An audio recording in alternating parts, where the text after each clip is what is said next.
চিন্তা করুন, আপনি একটা দোকানে ঢুকলেন, নিজের প্রিয় চকলেটটা হাতে নিলেন, আর হঠাৎ জানলেন সেটাতে মেশানো আছে মরণঘাতী বিষ।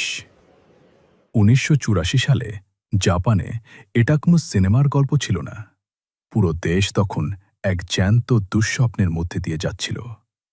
এক রহস্যময় দল, যাদের নাম ছিল ২১ চেহারার দানব, শুরু করেছিল এক ভয়ঙ্কর অধ্যায়। সব শুরু হয় যখন গ্লিকো কোম্পানির মালিককে বাথরুম থেকে বন্দুক ঠেকিয়ে অপহরণ করা হয়। তিনি কোনোমতে পালিয়ে বাঁচলেও সেই অপরাধীদের আসল খেলা তখন কেবল শুরু। এই চক্রের মূল উদ্দেশ্য শুধু টাকা ছিল না, তারা পুলিশকে অপমান করে চরম মজা পেত। তারা পুলিশকে বিদ্রূপ করে চিঠি পাঠাত, সেখানে তাদের গাধা আর অযোগ্য বলে ডাকত। এমনকি পুলিশকে তদন্তে সাহায্য করার জন্য তারা মজার মজার টিপসও পাঠাত। বিড়াল ইঁদুর খেলায় তারা প্রতিবার পুলিশকে নাকা নিচু পানি খাওয়াচ্ছিল। পরিস্থিতি আরও ভয়াবহ রূপ নেয় যখন তারা হুমকি দেয় যে ক্যান্ডিতে সায়ানাইড মিশিয়ে দেওয়া হয়েছে।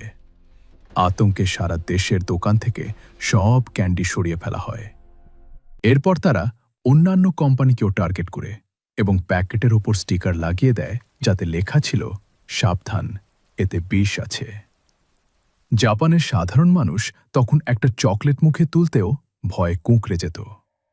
পুলিশ অনেক চেষ্টা করেছিল।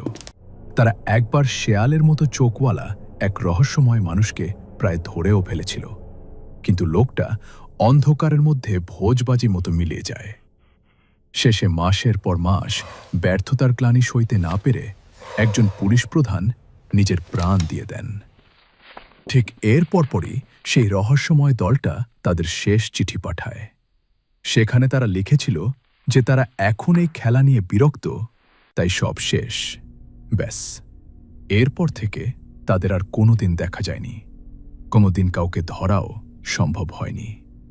তো এভাবেই রহস্যময় এই কেসটি শেষ হয়েছিল।